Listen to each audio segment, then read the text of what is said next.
Hoje é quinta-feira, 1º de janeiro de 2026. Os mercados ocidentais estão fechados por causa do Ano Novo. As telas estão apagadas, os tickers estão em silêncio. Mas não confunda esse silêncio com calma. Este não é um feriado normal. Este é o último dia de quietude antes que as regras do mercado de prata mudem completamente. Em menos de 24 horas, quando o sol nascer amanhã, os controles de exportação de prata da China entrarão oficialmente em vigor. E neste exato momento, enquanto você ouve isto, o mercado global de prata já está operando sob uma realidade diferente. Você precisa entender isso com absoluta clareza. A crise não começa amanhã, ela já começou. O que estamos testemunhando hoje é o resultado de os mercados se anteciparem ao evento. Nas últimas 48 horas, a estrutura global de preços da prata se fragmentou. Já não existe um único preço global para a prata. O mercado se dividiu, e essa divisão agora é uma fenda que não pode mais ser fechada. Olhe primeiro para a Ásia. Antes da virada do ano novo, a prata em Xangai estava sendo negociada na faixa de uns 80 a 82 dólares por onça. Este não é um preço de papel. Isto não é especulação. Este é o preço pago por fábricas, compradores industriais e agentes estratégicos que realmente precisam do metal para operar. Eles não estão comprando para negociar. Estão comprando porque veem o calendário, entendem as novas regras e sabem que, sem prata física em mãos, as linhas de produção param em poucas semanas.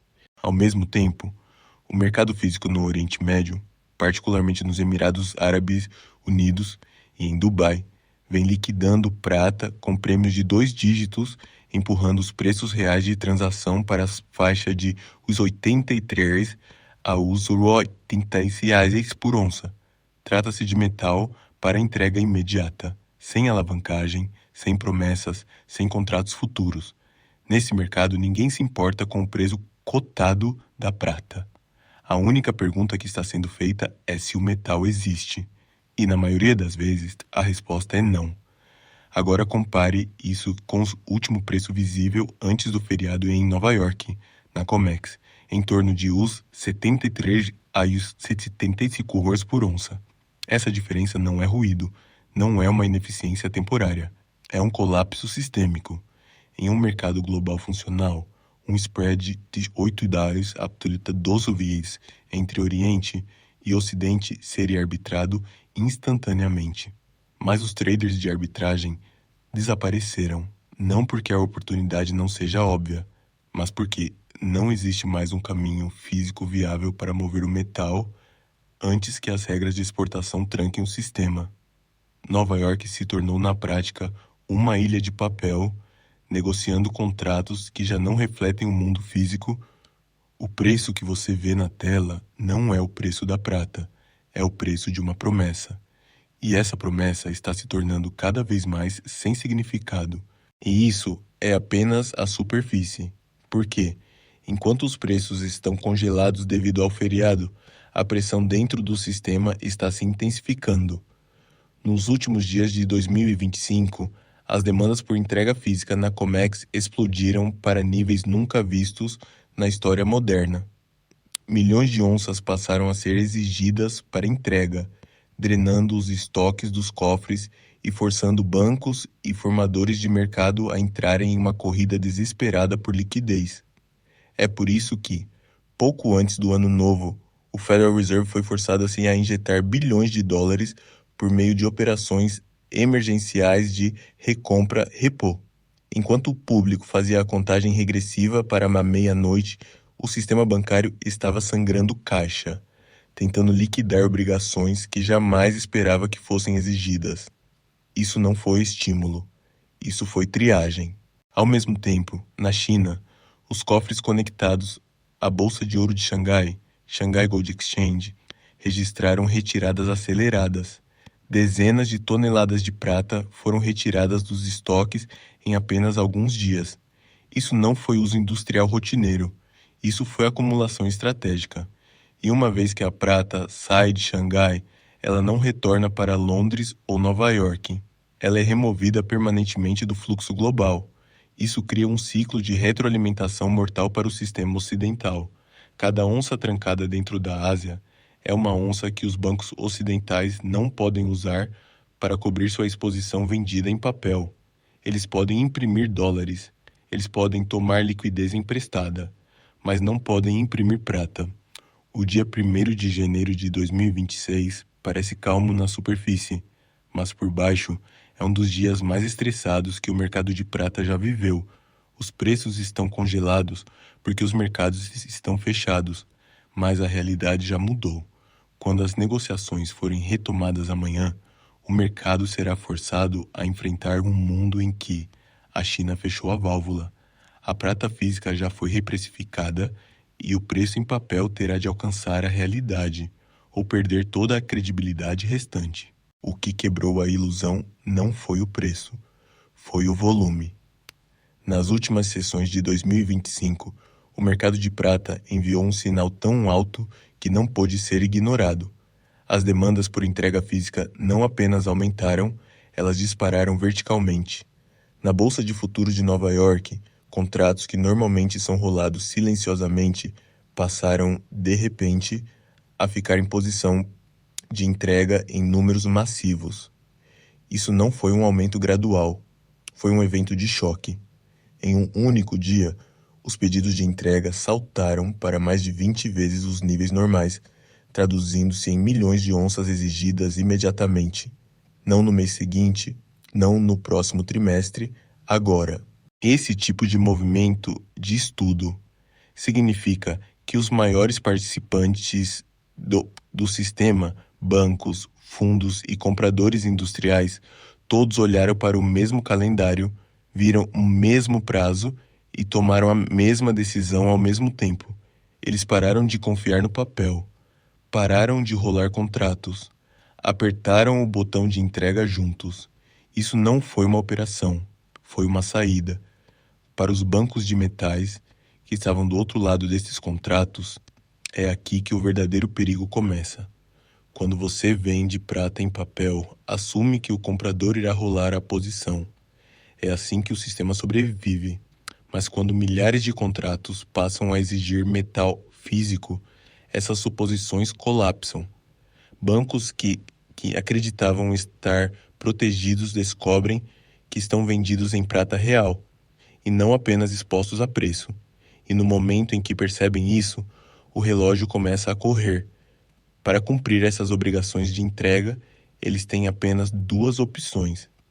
Ou entregam metal de seus próprios cofres, cofres que já estão sendo drenados, ou correm para o mercado aberto para comprar prata a qualquer preço disponível. E é aqui que a matemática se torna fatal.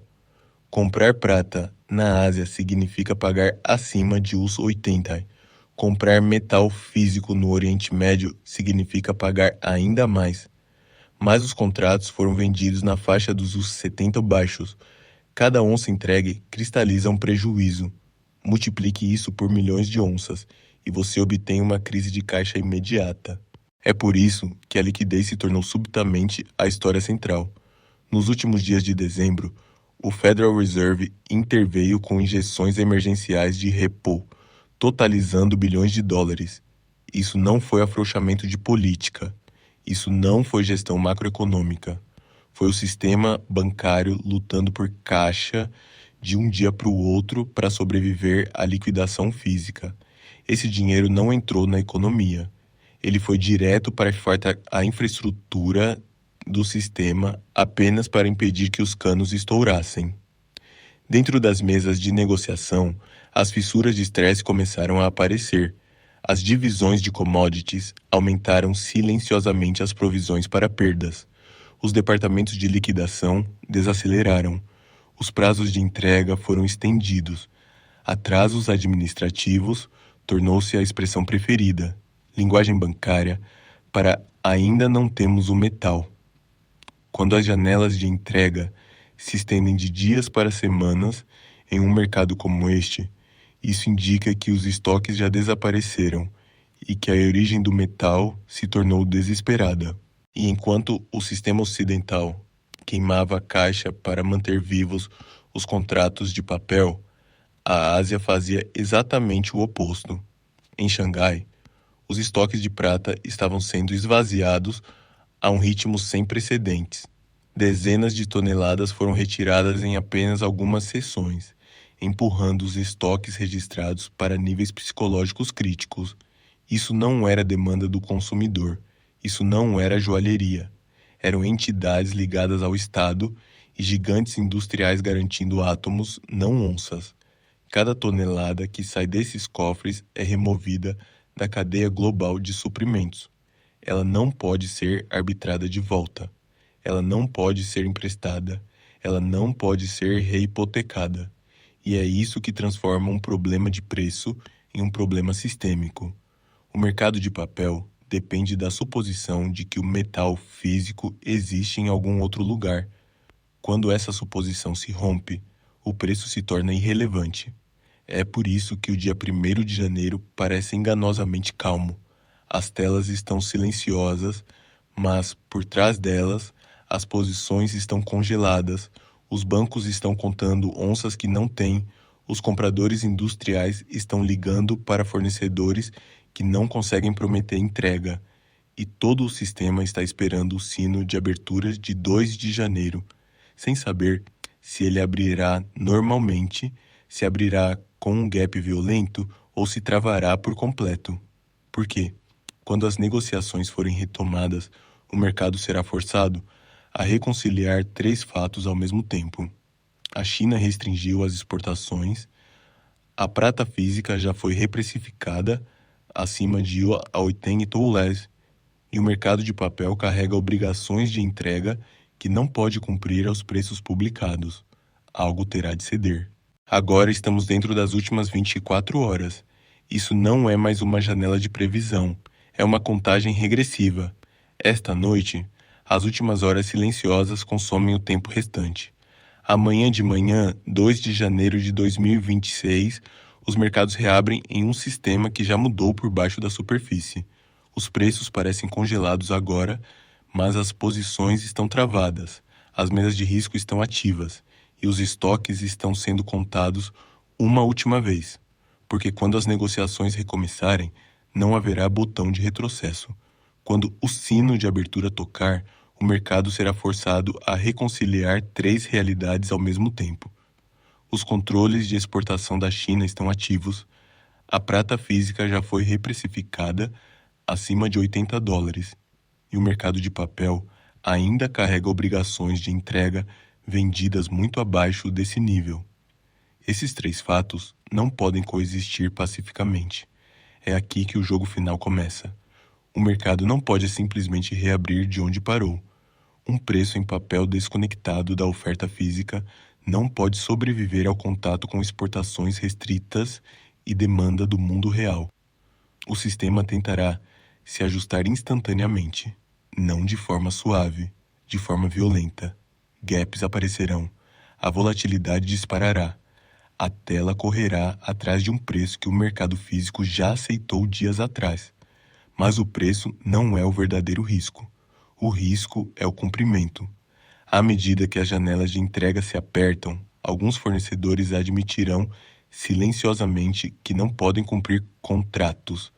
A expressão que você ouvirá é força maior. Mudanças regulatórias, interrupções de fornecimento, circunstâncias imprevistas. É a maneira limpa e legal de dizer: o metal não está disponível. Liquidações em dinheiro serão oferecidas, reembolsos a preços ultrapassados. E é nesse momento que a confiança se rompe, porque o comprador não quer dólares. O comprador quer prata. Observe os prêmios. Eles são o único sinal honesto que resta. Se os spreads já estavam elevados antes do feriado, eles não irão se contrair sob estresse. Eles irão se ampliar. Os revendedores passarão a não oferecer preço. O estoque desaparecerá.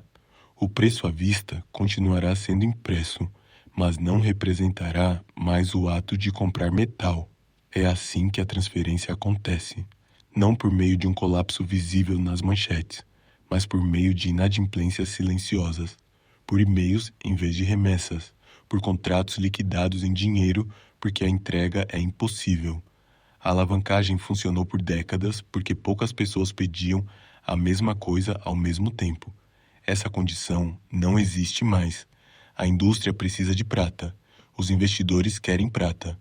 Os estados estão garantindo prata e a oferta é finita. As próximas 24 horas não são sobre prever um número, são sobre reconhecer uma mudança de regime. A prata não é mais apenas uma commodity negociada.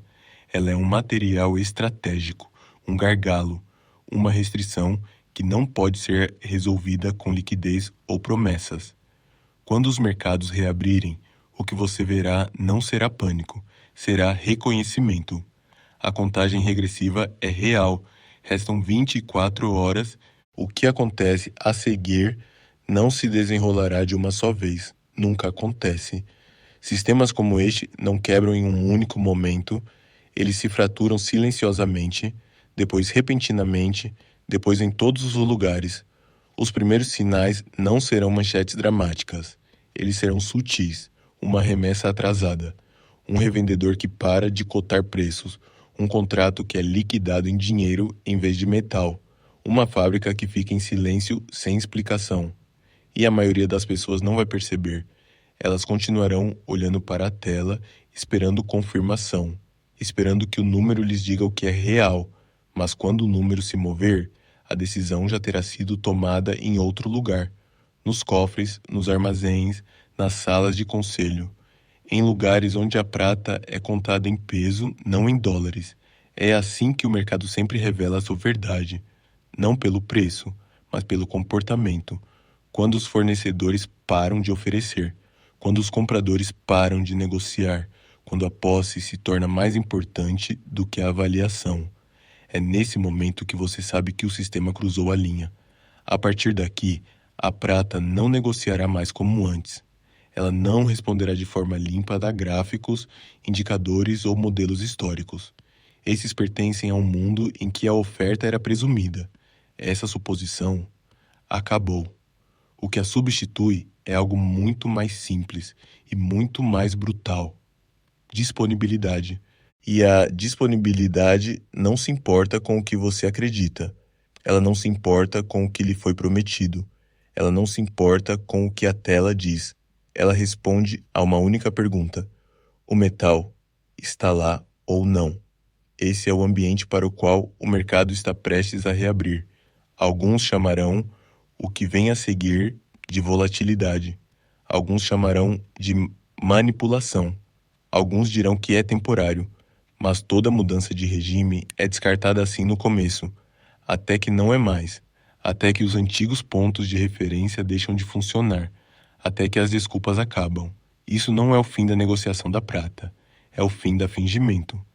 Daqui em diante, o mercado será forçado a reaprender uma lição que não precisou enfrentar por décadas. O papel é infinito, a prata não é. O relógio continua andando e o sistema responderá, de um jeito ou de outro.